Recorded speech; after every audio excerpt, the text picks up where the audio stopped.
de a poco vayamos comprendiendo, de a poco vayamos entendiendo cómo es la naturaleza humana. Ese es el fin de estas transmisiones, el ir comprendiendo, entendiendo eh, el porqué de la naturaleza humana y el porqué de mí sobre todo, ¿es cierto? Esa es la finalidad de este club, el porqué de mí, el porqué de mi historia, el porqué de mis experiencias, el porqué de mi amor, el porqué de mi desamor. ¿Ah? En este caso, el porqué de mi respuesta ante mi pérdida. Ese es el objeto de análisis el día de hoy, amigos. ¿Cómo es que yo respondo ante las pérdidas? Ustedes han perdido algo significativo, estoy seguro. Algo que ha sido sumamente significativo para ustedes. Porque si no, no seríamos humanos. Es un proceso natural. E incluso ahora mismo, ustedes, muchos de ustedes, han cambiado por diferentes tipos de etapas en su vida. Han pasado de ser niños, adolescentes y adolescentes a jóvenes y tal vez de la juventud a la madurez. Y todos estos son procesos de duelo del propio ser humano en cuanto a su desarrollo, porque vas dejando determinado tipo de experiencias, de momentos, de oportunidades, y eso es un gran cambio que suele llevarte a un proceso de respuesta ante esa pérdida. Y ese es el duelo, justamente. Y es lo que vamos a analizar el día de hoy, amigos. Ya les decía, algunas personas nos podemos quedar atrapados en nuestra pérdida. Muchos de nosotros nos quedamos ahí. Yo recuerdo alguna pérdida en la que me haya quedado atrapado, que aún siga incluso vigente en mí, ¿no? Esa pérdida que pudo haber sido tan significativa que el día de hoy sigue pesando, doliendo e incluso sintiéndose con la misma contundencia como ese día en lo que yo perdí eso tan preciado. El duelo es algo natural, es un proceso natural. Sin embargo, muchos de nosotros lo llevamos a lo sobrenatural, lo llevamos a instancias en donde por determinado tipo de fuentes, orígenes y motivantes, nosotros nos quedamos ahí, estacionados en ese proceso de pérdida y no nos permitimos de alguna forma continuar. Porque no nos permitimos continuar y cerrar esta experiencia de dolor, pues es dolorosa, es escabrosa, es tenebrosa.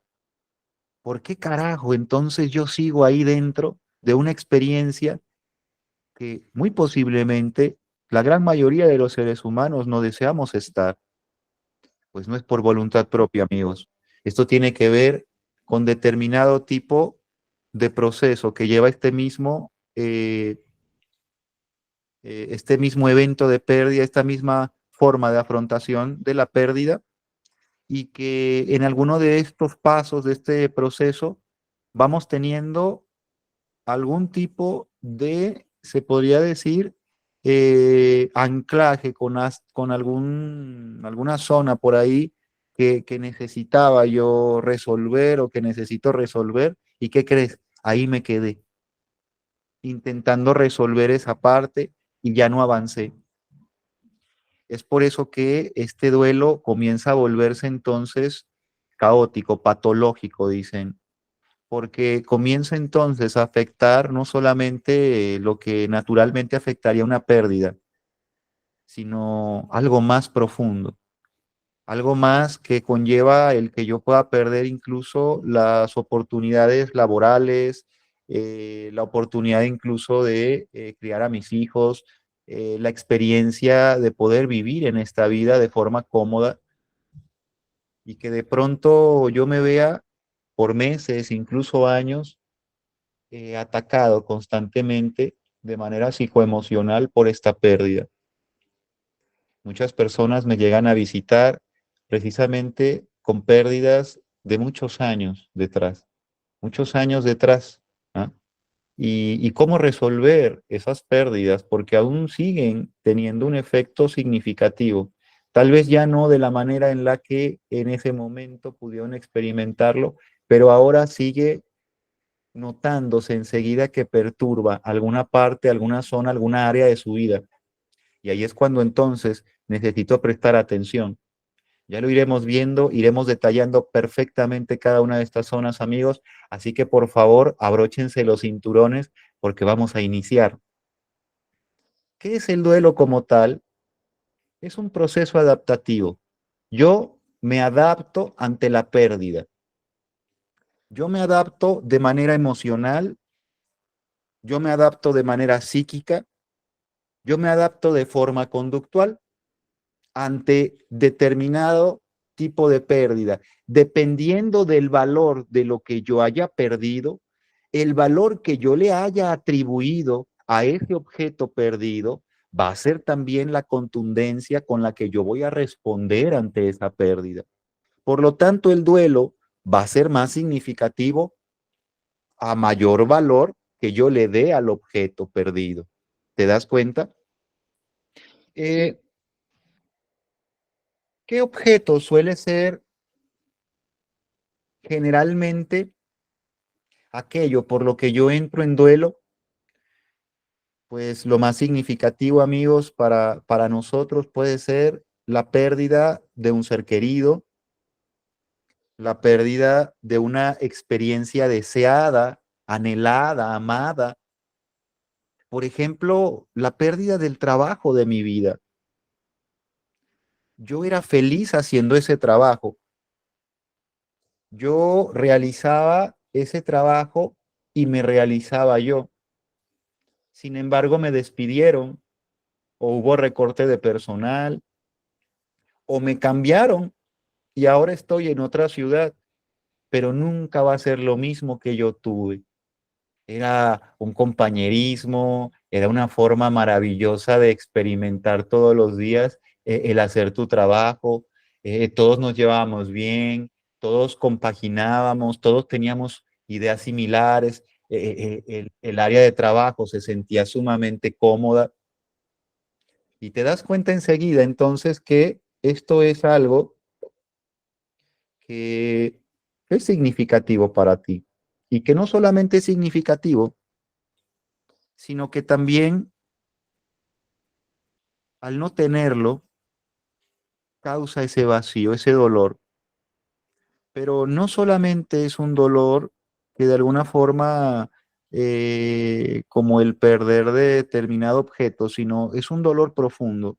Por eso el duelo no se da de la manera contundente como nosotros pensaríamos constantemente. Solo es por aquellos objetos de esta realidad que realmente han sido significativos para nosotros, nuestra familia, nuestro empleo, cambios de lugares, ciudades, experiencias, amigos.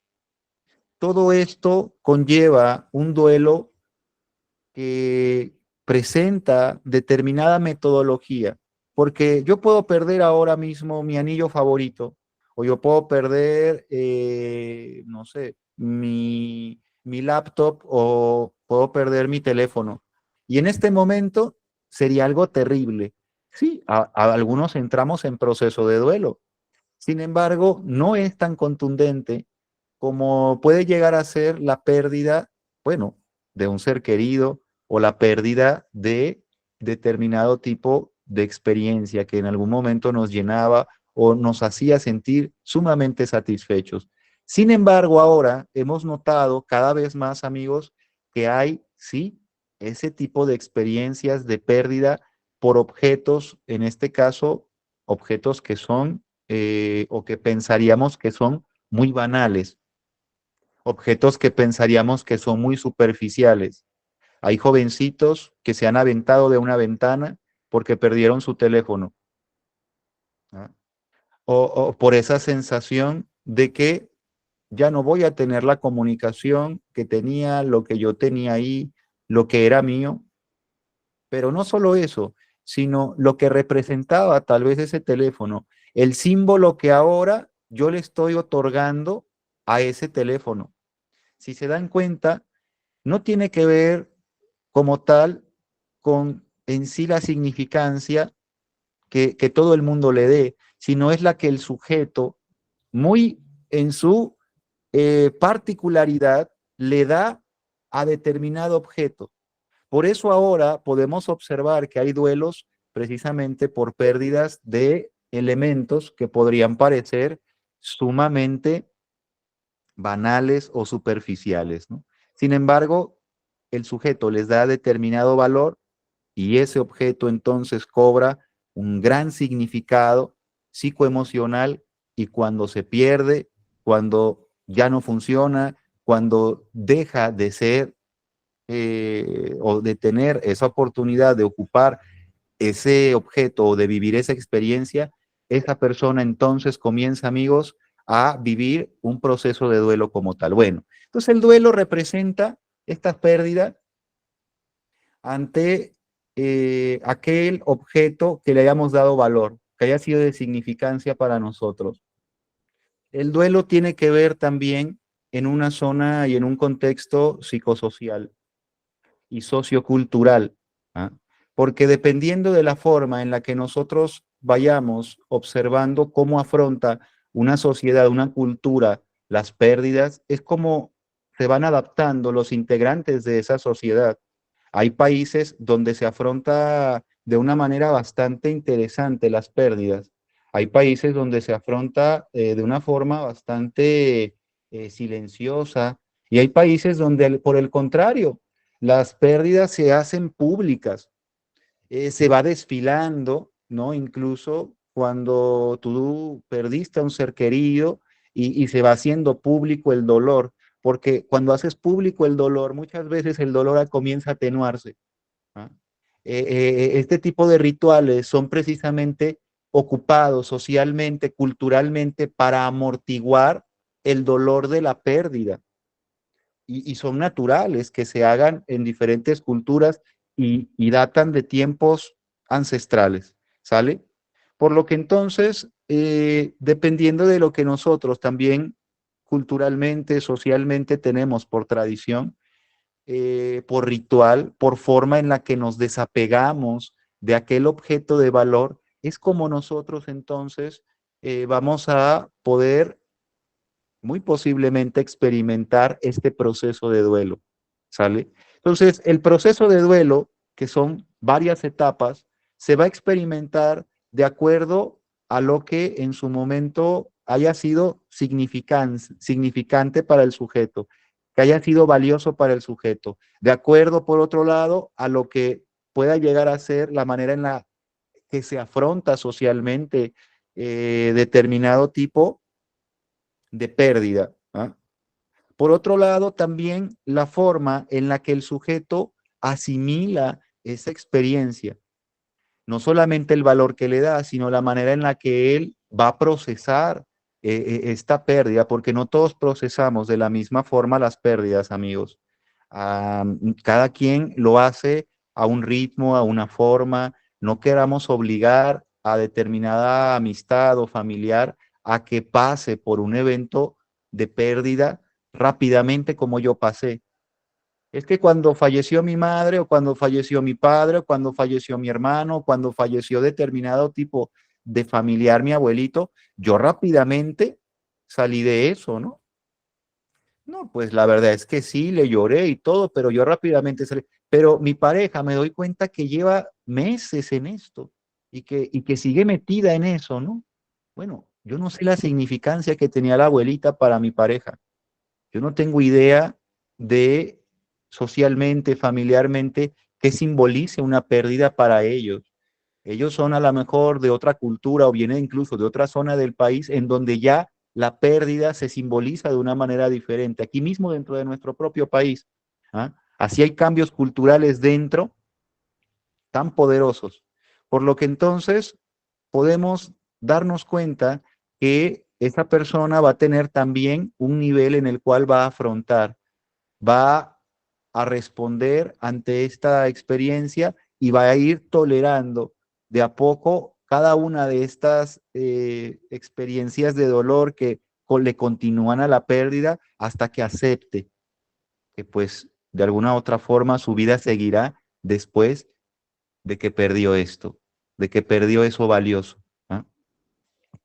Entonces, el duelo tiene que ver en ese contexto también como un proceso de afrontación social, si te das cuenta, porque también es un evento social, por lo menos aquí en nuestro país tiende a ser un evento social y en muchos países de Latinoamérica tiende a ser un evento social. ¿Ah? Sí, habrá lugares donde sea más personal, más particular, más familiar, pero aquí por lo menos sí es un evento que conlleva la parte social y que en algún momento dado, amigos, la misma sociedad ayuda, aporta a amortiguar el posible dolor que vaya a sentir la persona que perdió eso, ¿no? Cuando tú sales de una relación, comienzas a lo mejor un proceso de duelo por separación y tienes ese apoyo social de los amigos, tal vez, de la familia, ¿no? Comienzas de a poco a recargarte, a respaldarte en ese apoyo social. Entonces, naturalmente, así sucede. Bueno, vamos a intentar entender el duelo ahora, como les compartía, a través de las etapas por las cuales va pasando una persona que de forma natural va viviendo este tipo de experiencia. Y posteriormente veremos cuál es la diferencia con una persona entonces que vive un duelo ya patológico o un duelo que pues ya necesita una atención especial porque no ha terminado de resolverse, no se ha cerrado y la persona sigue ahí adentro. Es decir, sigue atrapada en su dolor, en su pérdida y no tiene oportunidad de salir por más que quiere, por más que lo desea, por más que los demás también están intentando aportarle, ese ser humano se siente ahí atrapado y es terrible, amigos. Aquellos que lo han experimentado, que lo hemos experimentado, tal vez podemos dar fe de ello, ¿es cierto? Ahí está. Para poder entender, entonces necesitamos meternos a lo que es este proceso. Hay diferentes autores, muchas propuestas, y ahora más que nunca se habla de este tema, puesto que es una etapa en cuanto a esta evolución consciente de la humanidad, donde cada vez nos hacemos más conscientes de determinados procesos. Y ahora más que nunca, entonces, la humanidad se está haciendo consciente de ese dolor por pérdida. Y es bueno, por eso es un tema relevante, el empezar a conocer, el empezar a despertar, el empezar incluso a investigar acerca de esto, es algo que nos puede ayudar mucho en nuestro proceso de pérdida que es natural para todo ser humano. Número uno, ante un proceso de pérdida, ya sea de una pareja, en una relación sentimental o de un ser querido, desafortunadamente por una pérdida de muerte, o bien la pérdida de un empleo o la pérdida de un grupo de amigos o de un contexto social porque me acabo de cambiar de ciudad y ahora estoy en otro lugar, simboliza, amigos, diferentes tipos de movimientos. El primer movimiento que va a ocurrir a nivel psicoemocional y estos son movimientos que generalmente los vamos a tomar por lo que en su momento varios autores comienzan a compartir. No nos vamos a quedar fijados como tal en un autor, sino vamos a tratar de compartir lo que en su momento podría ser una generalidad de lo que pueda llegar a ser este proceso de duelo. Primera etapa, negación. Y en esto concuerdan la mayoría de los autores. Este proceso de impacto emocional llega, te impacta como un golpe fuertísimo de un boxeador profesional, ¿no es cierto? Te deja a veces sin aire. Después de que te impacta tan poderosamente, comienza entonces como manera natural, como un mecanismo protector del yo psicológico para que en ese momento no caiga y en ese momento no colapse, como mecanismo natural, psíquicamente hablando, comenzamos a negar el hecho. Eso no sucedió, esto sigue igual, esto es normal, las cosas seguirán bien, yo seguiré bien, yo con mi pareja estoy bien, ¿no es cierto? yo niego a lo mejor la pérdida de un ser querido. No, al ratito va a llegar mi hijo, al ratito va a llegar mi esposo. Estoy esperando a que llegue mi esposo, ¿no? Yo estoy negando que unos días atrás acaba de pasar todo ese proceso de luto y de todo esto, y yo sigo negando, no, esto no sucedió. Esta es la primera parte, amigos, que es natural, negar la realidad. Esta negación es la primera forma, es la primera defensa ante el impacto emocional que comienza de a poco a profundizar, porque no solamente se queda en la superficie y nosotros, sumamente, si se dan cuenta, muy inocentes, como un niño que se esconde detrás de una cortina y se le ven los pies, ¿es cierto? No estoy, si se dan cuenta, qué inocente la respuesta ante la pérdida, pero así somos, lo negamos. Como ese niño que niega y tapándose los ojos o cerrándose en la cortina y es evidente que ahí está el bultito, y así intenta negarlo, ¿no? Esto no sucedió. Yo mañana voy a mi trabajo de nuevo y yo voy a hacer lo que tengo que hacer. Oye, te despidieron ya. Si llegas, dicen que llaman a la policía. No es cierto. Entonces yo, en ese momento, comienzo una segunda etapa, tal vez, posterior a esta, que es la etapa de desorganización. Esta es una etapa muy especial, amigos, porque en esta segunda etapa, se va a romper la rutina del sujeto. El impacto trasciende entonces de la superficie hacia lo que es, se podría decir, su sistema de control. Entonces, todo lo que sentía el sujeto que podía tener en control, ahora lo siente perdido. Y por eso mismo su rutina, que era una forma en la que controlaba su vida, se rompe, se quiebra y comienza a quebrarse esa rutina, ¿no? Comienza entonces a volverse un indeciso, ay, ya no sé qué voy a hacer, qué iba a cocinar, ay, mejor pido una pizza, o sea, porque esa rutina que tenía de realizar sus compras, de hacer esto, ya no tiene oportunidad de realizarla. Comienza la parálisis de muchos seres humanos, ya no hacemos nada, nos quedamos inactivos. En esta etapa de desorganización, muchas veces la desorganización se da no por la indecisión o no porque yo pierda la rutina, sino porque me quedo ahí paralizado. Fue tan fuerte el golpe que recibí psicoemocionalmente que me quedé ahí.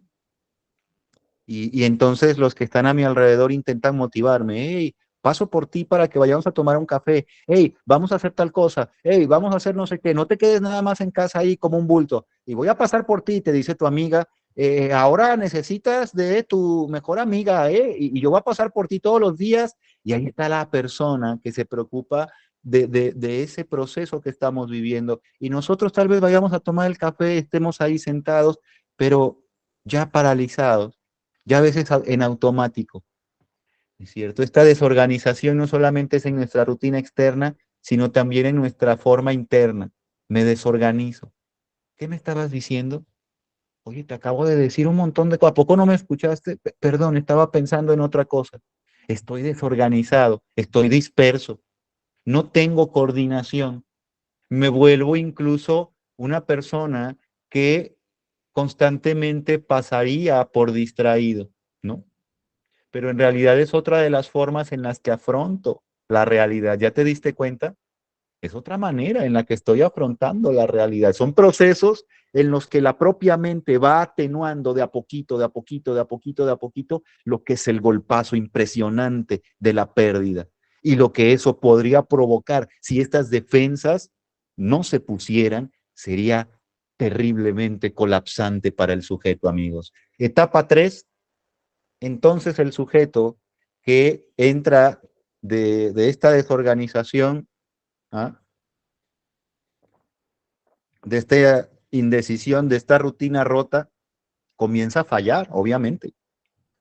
Comienzan a salirle las cosas mal, comienza a perder clientes, amistades, seres humanos cercanos. ¿Por qué?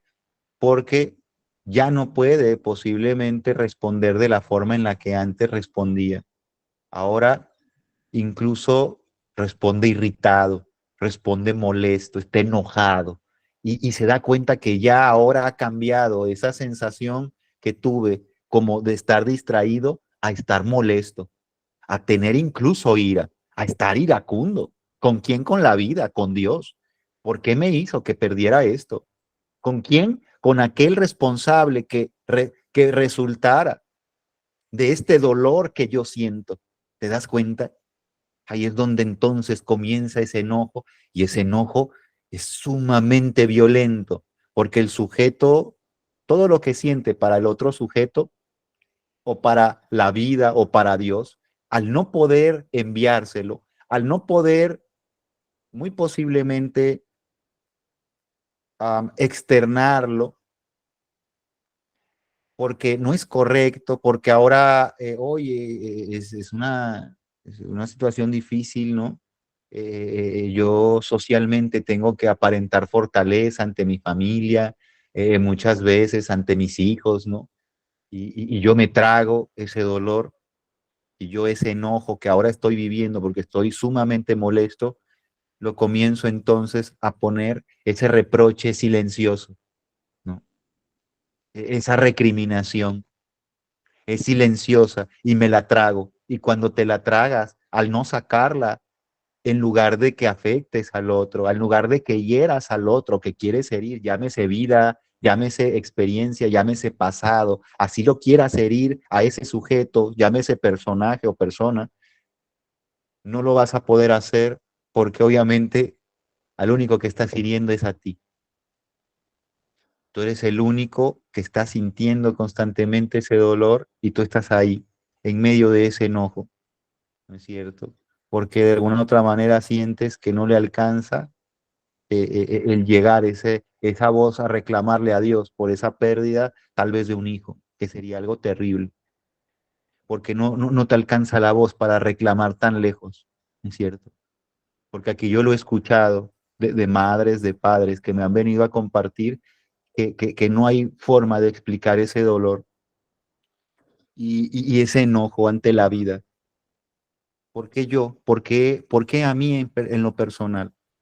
¿Por qué no otra persona? ¿Por qué hay gente tan mala que sigue ahí y mi hijo o mi hija o mi ser querido no le hacía daño a nadie?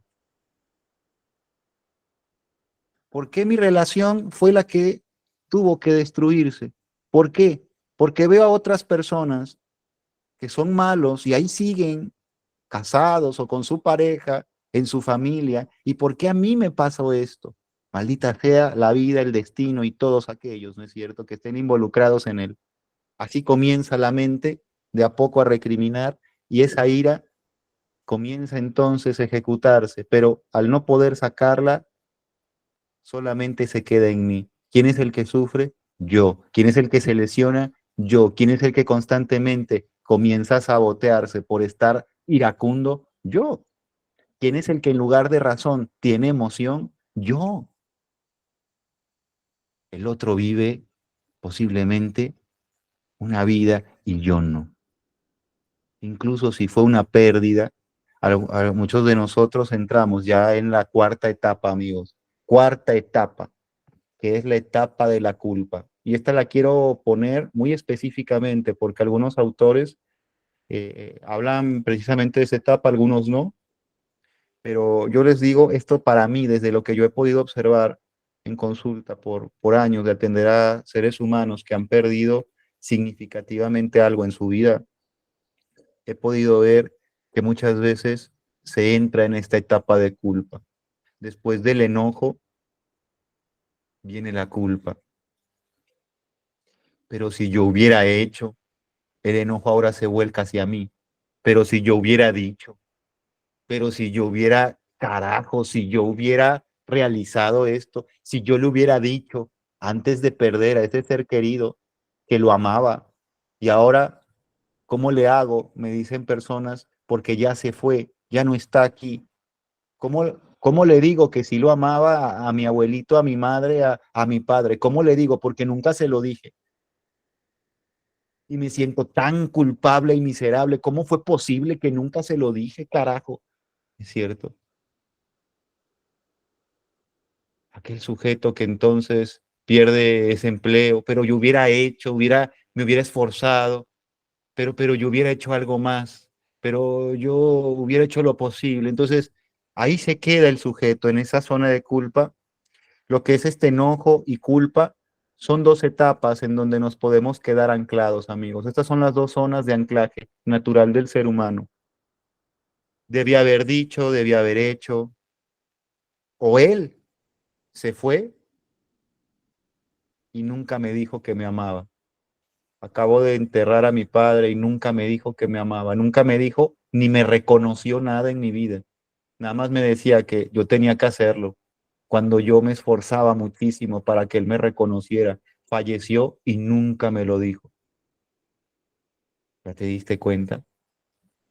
Aquí a lo mejor la culpa no tiene que ver contigo, sino con la zona en la que queda esa culpa en deuda. Y aquí ya lo veremos, porque aquí es donde se genera la deuda, amigos. Y la deuda es una de las entradas, de las puertas a la que pueda llegar a ser este duelo patológico, este duelo que no se cierra, este duelo que me tiene atrapado. ¿Ah? Etapa número 5, posteriormente, puede ser esa etapa de aceptación ya. La aceptación bueno, conlleva y conviene desde dos sentidos, amigos, porque ya cuando aceptamos, ya tenemos la oportunidad de haber entendido que nuestra vida va a continuar pese a aquello que perdimos. Mi vida continúa, mi vida sigue, pese a aquel dolor, pese a aquella diferencia en mi vida, esta nueva ciudad en la que vivo, esta nueva experiencia que la vida me puso, tal vez ese adolescente que dejó de ser niño y que ahora ya tiene nuevas responsabilidades, pasa ese duelo también de dejar de ser niño. Y es un duelo terrible porque tenías muchísimas comodidades y ahora ya tienes infinitas responsabilidades y es algo que nadie lo toma en cuenta y es un duelo fuertísimo que pasa a todo ser humano. Y es el mismo duelo que pasa a una persona que concluye muy posiblemente su etapa reproductiva, llámese hombre o mujer. Es un duelo y es un duelo muy grande si es que en su momento también yo tenía el deseo de ser padre o madre y no lo fui. Imagínense el duelo ahora que representa el que yo entre en una andropausia, en una menopausia. Imagínense el duelo que representa entonces. Por eso les digo, dependiendo de la significancia, va a tener entonces ese valor y muy posiblemente esa contundencia en cuanto a lo que puede ser ese impacto psicoemocional. En esa aceptación, entonces yo sé que puedo vivir pese a esto. Y yo sigo, mi vida sigue, el mundo sigue girando. Última etapa, amigos, sería la etapa del alivio. La etapa del alivio, de alguna forma, yo recobro entonces mis actividades naturales. Yo recobro mi yo psicológico, ya se adaptó a esta pérdida y muy posiblemente retorna a su actividad natural. Comienzo a vivir una vida o lo que se llamaría una vida natural después de esa pérdida, pese a lo significativo que fue para mí. Obviamente es un proceso en el que me voy reponiendo, pero ya el sujeto siente que ya de nuevo su vida está activa. Bueno, ahora, estos son, eh, se podría decir, los escalones por los que vamos pasando. Algunos autores te pintan algunos más, algunos menos, pero de manera general, es la ruta que recorremos cuando nosotros perdemos algo significativo. Ahora, ¿cuándo comienza a volverse un duelo peligroso? Porque el duelo puede ser peligroso. ¿Cuándo comienza a volverse peligroso? Y aquí vamos a analizar diferentes zonas de riesgo del duelo. Número uno, cuando el duelo no se ha podido cerrar. Es decir, la persona sigue teniendo ese mismo dolor, esa misma sensación, ese mismo sentimiento de pérdida, pese a que ya pasó tal vez más de 1, 2, 3 años y sigue la persona sintiendo eso. Ya ese duelo ya pasó. No hay una edad, se podría decir, en la que se afronta mejor el duelo, ni un número de meses o semanas en los que un duelo tenga que ser para un ser humano.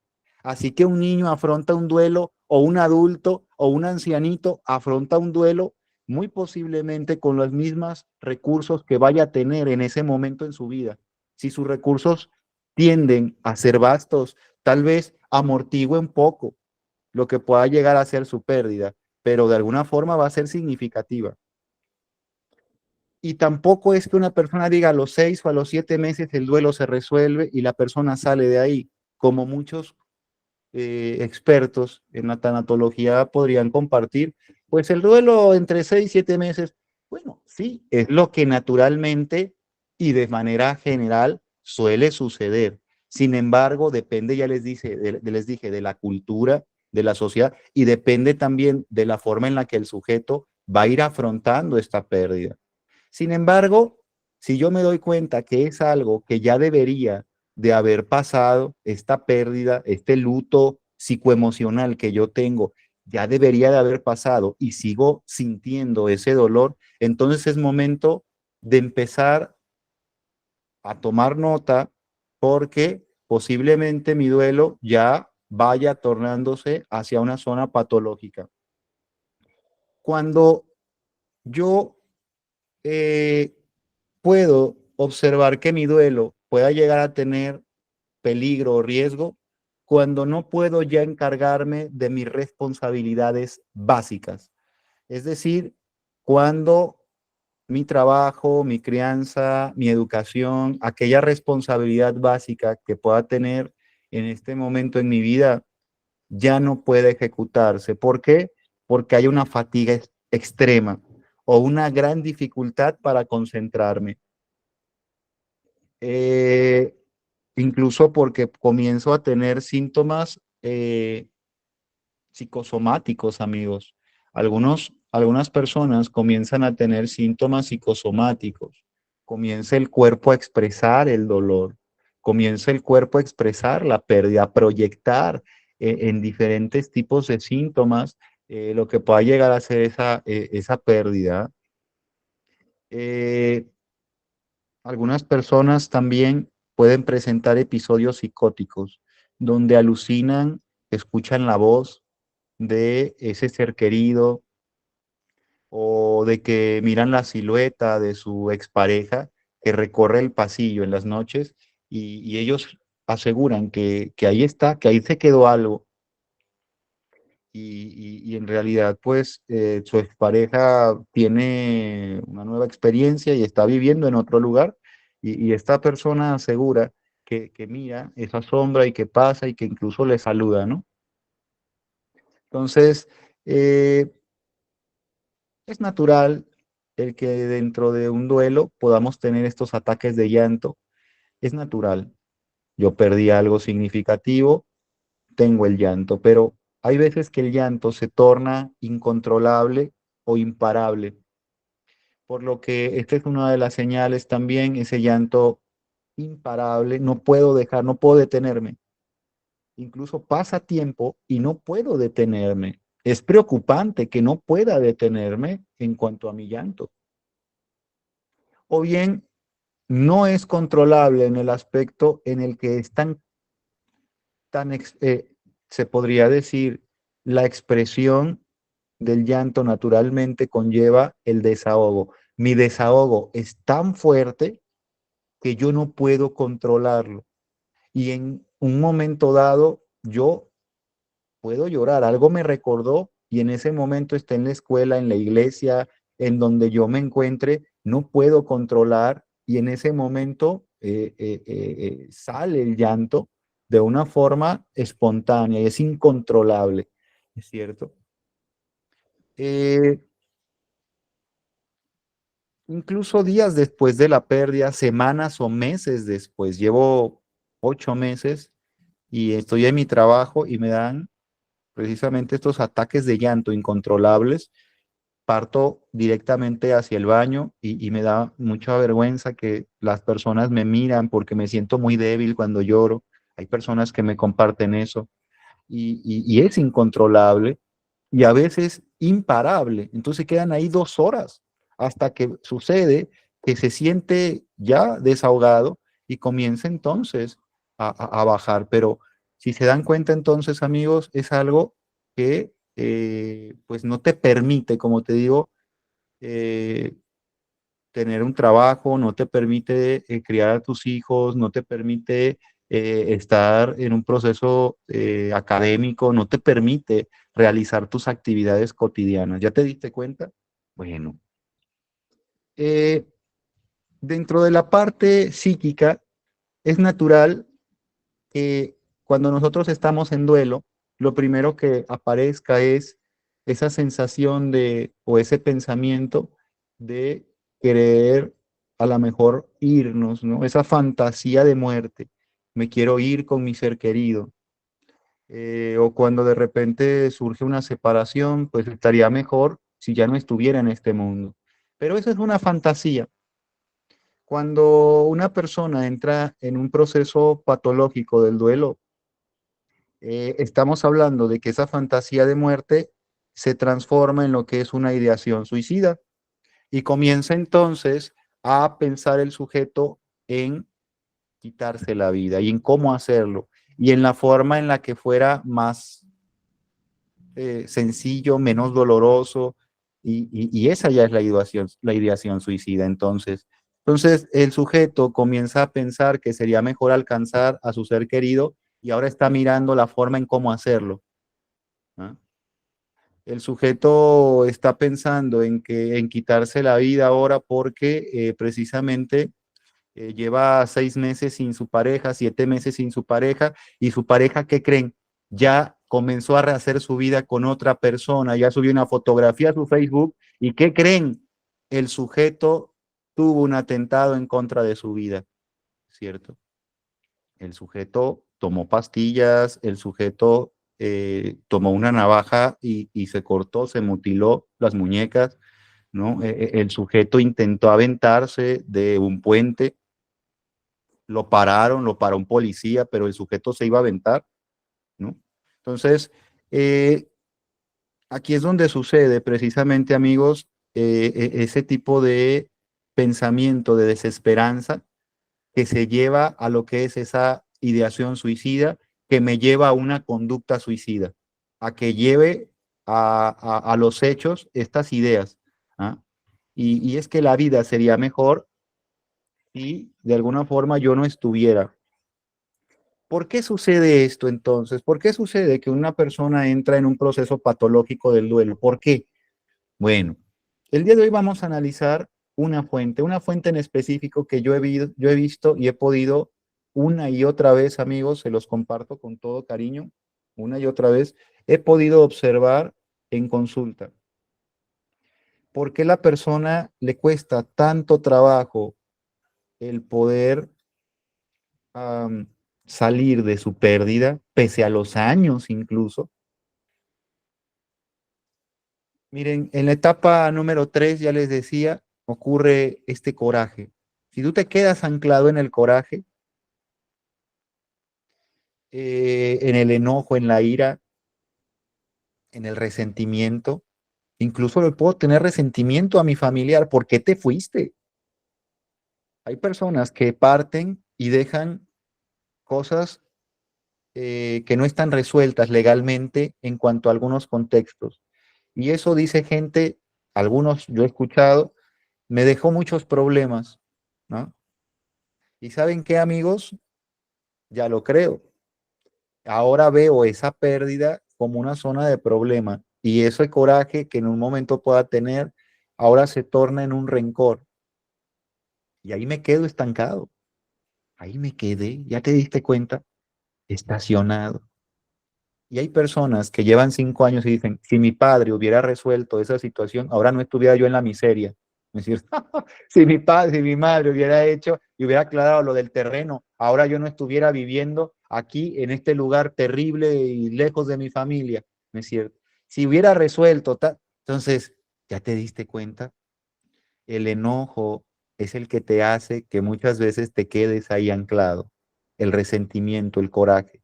Entonces, la primera etapa que te adhiere, pero no es tan adherente, no, su pegamento no es tan fuerte, porque de esto puede pasar rápidamente el sujeto.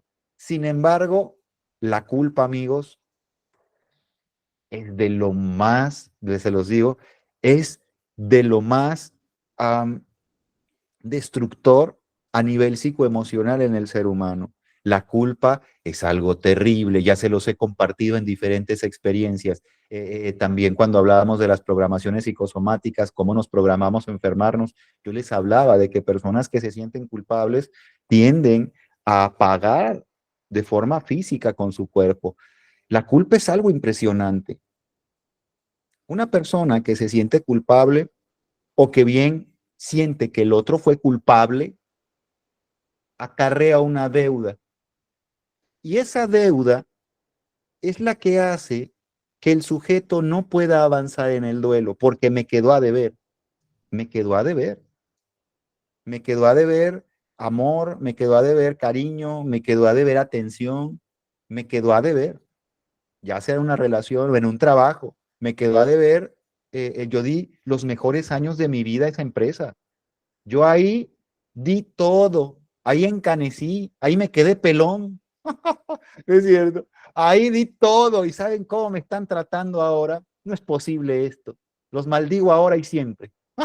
Entonces me salgo molesto, azoto la puerta y llevo 10 años diciendo, y esos desgraciados cuando me corrieron, sigue el duelo abierto porque sigo enojándome, hasta lloro de coraje. Entonces, siento que me deben, me hubieran pagado una liquidación y yo ahora viviría muy bien, ¿no? ¿Te das cuenta? Ahí está el duelo abierto. Lo mismo sucede con una pareja, es que esa persona me quedó a deber. Yo le di confianza, amor, cariño y el sujeto siempre me trató mal, me maltrató, me hizo sentir humillado. No, no, él me quedó, o ella me quedó a deber. Un desgraciado, una desgraciada, diría nuestra querida Laura de América. Es cierto. Entonces, cuando te das cuenta, amigo, amiga, la culpa tiene que ver con lo que queda a deber. Esto le llamamos un déficit, una deuda. Entonces, yo le puedo quedar a deber, o ella me pudo, o él me pudo quedar a deber a mí, o esa experiencia me pudo quedar a deber a mí, ¿no es cierto? Entonces, ahí es donde yo muy posiblemente puedo entrar a resolver. Porque ¿cómo podría resolver una persona un duelo patológico en donde existe deuda, o sea, que tiene su origen en la deuda? Porque esto es un posible origen. Hay varios, amigos, se los digo de verdad. ¿Cómo podría resolver una persona que su origen es deuda, o sea, le quedé a deber o me quedó a deber? A ver, vamos a intentar hacerlo como lo hago aquí en consulta. Imagina ahora esta experiencia con esa persona, con ese evento, con ese momento, con ese trabajo, con esta pérdida que tú tuviste, imagina. Ahora, sé sincero contigo, no con nadie más. ¿Imaginas que en esta pérdida queda alguna deuda? ¿Imaginas que en esta pérdida existe algún déficit, ya sea que yo quedé a deber o que me quedaron a deber a mí? Sé honesto. No, pues la verdad, sí. Bueno, ahora, ¿qué tanto, no? ¿Qué tanto siento que esa deuda hoy es vigente? Porque algunos de nosotros ya llevamos tanto tiempo y dicen, bueno, me quedó a deber, pero pues ya quedará en su conciencia. Está bien. Pero ¿qué tanto siento que es vigente? No, pues siento que sí, a pesar de los años, siento que hubiera mi vida cambiado, hubiera sido diferente. O sea, si esa persona, o si yo hubiera dicho, si le hubiera dicho a mi madre, si yo le hubiera dicho, si yo hubiera hecho por ella, ella quería que yo fuera un buen hombre y nunca me pudo ver bien, siempre me vio mal, siempre me vio angustiado, siempre me vio estresado. y no me pudo ver tranquilo. Ella me decía, yo quiero verte tranquilo, hijo, y nunca pude hacer que ella me viera tranquilo. Carajo, puede que sea tu deuda, ¿ya te diste cuenta? ¿Ya te diste cuenta? Bueno, ahí está. Entonces, ¿ya te diste cuenta que hay deuda? Sí, ya me di cuenta. ¿Es de tu parte o de la otra parte? No, pues hay gente que aquí me ha dicho, pues es de ambos, de ambas. Esta es una deuda bilateral. No es cierto. Así como los países, deudas bilaterales. Aquí existe lo mismo. Puede que me haya quedado a deber el sujeto, puede que yo le haya quedado a deber. Yo le quedé a deber confianza porque nunca confié en él y él me quedó a deber a mí posiblemente respeto porque siempre me maltrató. Bueno, y ahí está. Hay deuda de todas partes, ¿no es cierto? Ahora, si tú sientes que le debes, si tú sientes, ya te descubriste, ya viste, si hay deuda, le quedó a deber a esta persona, a esta experiencia, debí haber dado más en ese trabajo, por eso me despidieron, cara, y era mi trabajo de mi sueño. El otro día me decía una persona por ahí eso, era el trabajo de mi sueño, ahí me realizaba, yo era feliz haciendo eso, debía haber hecho, eso tiene 10 años, ahora es profesor y hace otra cosa diferente, pero 10 años tiene de eso y cuando habla de eso se le ilumina la mirada y hasta los ojos se le ponen vidriosos de cuando habla de ese empleo que tuvo. Entonces, yo debía haber hecho algo mejor, debía haber esforzadome más para conservar el empleo, para que no pensaran que tenían que despedirme, ¿no? Entonces, siento que yo debo, tienes que saldar. Es la única forma, porque si no, paga tu cuerpo, paga tu felicidad, paga tu satisfacción. ¿Cuál es la moneda con la que pagamos? Con infelicidad, con insatisfacción y con pérdida de salud o también llamada enfermedad, ¿cierto? Entonces, eh, no es una buena forma de pagar, se los digo de corazón, así que traten de saldar. ¿Cómo saldan? Traten de hacerlo. Es que ya no está, era mi madre, debía haberle dicho que le amaba, y ya no está mi madre, partió, desafortunadamente tiene 2 años que partió y sigo sintiendo esa necesidad de decirle eso. ¿Qué hago ahora? Bueno, puedes ir con un tanatólogo que te ayude en un proceso tal vez se podría decir, de soltar este símbolo y demás. Pero lo que sí puedes hacer psíquicamente y de una forma con gran oportunidad, te lo digo, funcional, es saldar la deuda. Mira, tal vez ya no esté tu mamá, pero tú tienes opciones para saldar esa deuda. Puedes ir a esa lápida y puedes lavar esa lápida, puedes echarle perfume, un perfume lindo, caro que tú tengas, puedes hacer las paces ahí de una manera simbólica, ¿no es cierto? Y puedes entonces posteriormente tomar un objeto que sea de sustitución, así como un niño cuando comienza de alguna forma a separarse del deseo de sus padres, dice Donald Winnicott, toma un objeto transicional que es un osito, una mantita, algo que le da seguridad. Lo mismo nosotros podemos tener en ese momento algo que nos pueda dar o que sea transicional, en este caso tal vez un ser humano. Entonces yo voy de repente a un asilo donde hay 20 ancianitas y las reúno a todas y me pongo a platicarles, a dedicarles tiempo, a decirles que sus vidas valen, que son significativas, que tienen oportunidad, que fueron relevantes en esta vida, que muy posiblemente lo que pueda seguir esperándoles sea ese gusto y esa oportunidad. Voy y dedico tiempo y voy y hago una labor de amor, de cariño. Tal vez no voy a decirle, hey ancianita, yo te amo a ti, hey abuelita, yo te amo a ti, porque a lo mejor tal vez no me surja, ni siquiera sea verdadero, pero sí puedo hacer acciones que representen amor, como prestarles atención, como validarles, como darles reconocimiento, como ofrecerles oportunidades. Eso sí puedo hacerlo. Y esos son actos de amor. Por lo tanto, psíquicamente estoy saldando. Y yo puedo hacerlo ofreciendo, decir, este acto lo ofrezco a favor precisamente de esa experiencia dolorosa que tuve. Y para saldar, con mucho gusto lo hago, con mucho cariño y con mucho amor. Voy a pasarme los próximos 2 meses yendo una vez por semana a pasar tiempo con estas personas. Yo lo voy a hacer. Y esa es una forma de saldar. ¿Ya te diste cuenta? Es algo maravilloso. Ahora, ¿sientes que te deben? ¿Sientes que te deben? Bueno, si sientes que te deben, debes de detectar si hay coraje. Estás molesto, o sea, si sientes que te deben, por lo regular hay rencor. Me deben, carajo, maldita sea. Estás enojado. Si estás molesto, si sientes que te deben y estás molesto de verdad, a veces la molestia se disfraza hasta con humor, así como que cada que me acuerdo hasta me río, pero en sí estoy molesto. O sea, sé honesto contigo, sé honesta contigo y date cuenta, me tiene molesto. Incluso si fue una pérdida, me tiene molesta la pérdida. Bueno, siento que me debe, ok, ¿qué es lo que tengo que hacer?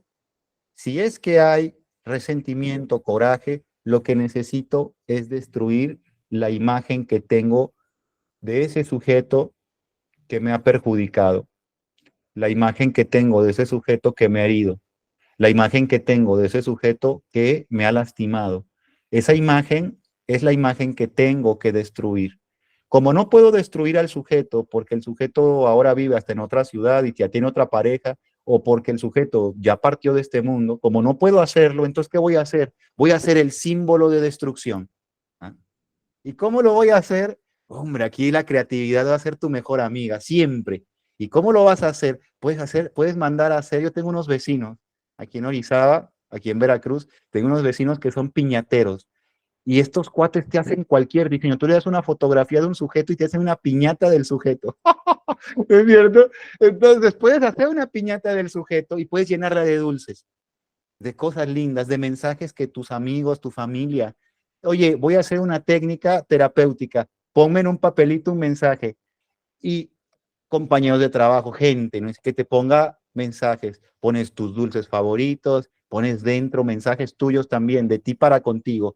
Y cuando tengas oportunidad y a solas, esto no debe de haber público, esto tiene que ser un proceso íntimo, comienzas a destruir, comienzas a palearlo, agarras un bate, puede tener un clavo en la punta del bate, puedes hacer lo que gustes, puedes hacerlo con una zapatilla, puedes hacerlo a golpes, puedes morderlo, puedes hacerlo con una piedra, puedes tener la fantasía que tú quieras al destruirlo. ¿Por qué? Porque esto es tu forma en la que resuelves. Tú estás ahora sacando todo ese coraje. Yo quiero que tú lo hagas y sudes cuando lo hagas. Yo quiero que tú hagas y estés llorando, que salgan un par de lágrimas de coraje. Yo quiero que tú lo hagas y grites. Que trates de que tu instinto destruya. Yo quiero que sea eso así. Cuando termines cansado y todo esté destruido, entonces vas a tomar ese contenido que tienes ahí, y lo vas a tomar con amor, ¿no es cierto? Porque son mensajes de belleza, todo cayó y todo está ahí. Entonces comienzas a apartar todo lo que se destruyó de la belleza, así como en la vida nos sucede, porque constantemente estamos teniendo momentos de dificultad y nuestra misión como seres humanos es simplemente apartar y empezar a tomar la belleza que destella ahí entre esta sombra que se llama vida. Y esto es lo mismo que voy a hacer, voy a recoger esos dulces, porque ese es recoger los dulces de la vida. La vida me está ofreciendo esa oportunidad de tener sabor de nuevo, de tener oportunidad, de tener dulzura. Y yo la voy a tomar. ¿Por qué? Porque toda oportunidad que me tiende a rescatar es una oportunidad valiosa. Y si esto me ayuda, puede ser valioso. Y yo tomo esos dulces y entonces esos dulces los guardo en un lugar bello y cada vez que yo me sienta con esa sensación, con esa tristeza y demás, agarro uno de estos y yo lo hago con mucho cariño y yo entonces comienzo a disfrutar de esta dulzura de la vida. Esto puede ser algo bello, amigos, un mensajito en lugar de dulces para que no te dé diabetes, ¿no? Al final me condiciono y me vuelvo un amante de esos dulces. Cuando me doy cuenta, el psicólogo me dijo, ¿y qué creen que ahora yo soy adicto al chocolate? No, puedes hacerlo con mensajitos. Los mensajitos que te pusieron dentro y tú lees un mensajito, sacas uno, no los leas todos de trancazo, tú léelos, ponlos ahí, pide a tu familia, a tus amigos, a la gente cercana, que te ponga esos mensajitos. Ya rompes la piñata y los pongo ahí adentro. Agarro uno y lo leo y listo. Y el día de mañana que yo me sienta vulnerable, que yo me sienta vacío, que yo me sienta intranquilo, que de nuevo el duelo comience a pegar en cuanto a la parte de la pérdida, tomo un papelito, lo abro, lo leo, ¿no es cierto? Es una cosa bella que puedo hacer. ¿Qué otra cosa puedo hacer para destruir? Bueno, yo les he recomendado a algunos que destruyan a través de lo natural. Por ejemplo, no precisamente una piñata, sino puede ser una fruta. Una fruta. En el caso a lo mejor de una persona que lo han despedido. Entonces me despidieron y el que era mi supervisor o el que era mi patrón, mi jefe, se portó muy mal conmigo y estoy resentido de hace 3, 4 años. Quisiera literalmente destruirlo. Bueno, como no puedes destruirlo a él porque terminarías en prisión, lo que vas a hacer ahora es que vas a ir por un melón, una papaya, una sandía y le vas a poner el nombre con un plumón de este sujeto, ¿cierto? Y le vas a anotar todo lo que quieres decir, eres un desgraciado, bueno, todo lo que quiero, ¿no es cierto? Lo insulto, todo ahí, todo lo que me hizo. Me hiciste sufrir, me hiciste aquello, y ahí lo anoto. Y entonces agarro un instrumento de destrucción, puede ser un martillo, puede ser, como les digo, un zapato, una piedra, mis propias manos, lo que yo tenga por imaginación. Puedo poner música de destrucción, igual con la piñata. Música de destrucción detrás, ¿no es cierto? Algo que me inspire a destruir. Puedo de repente empezar a hacerlo hasta que esta fruta se vuelva pulpa, se quede simplemente hecha esa pulpita, no quede cáscara, todo destruido. Todo destruido. Me voy a tardar tiempo, pero todo va a quedar destruido. Después en un vasito agarro un poco de eso, lo guardo. Y si soy creativo, puedo transformarlo en algo, posiblemente un pie, posiblemente un yogur, un algo. Y eso paso y lo dejo afuera de la oficina de este sujeto. Y ahí se queda, ¿no es cierto?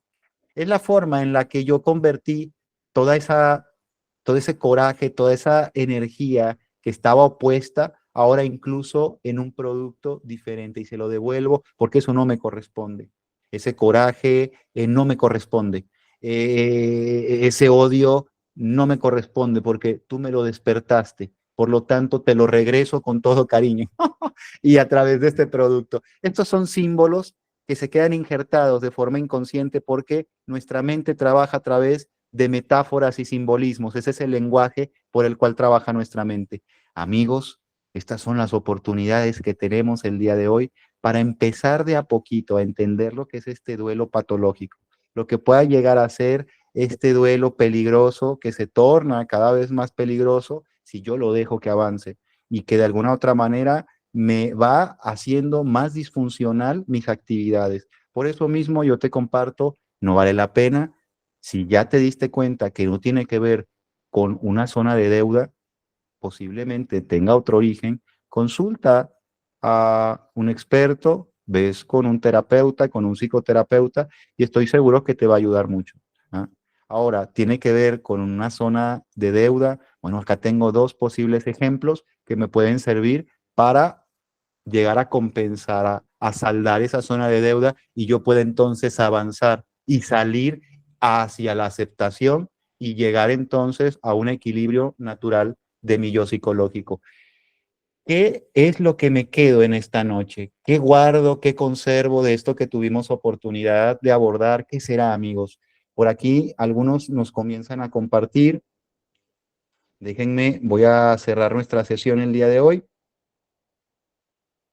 Detenemos nuestra grabación.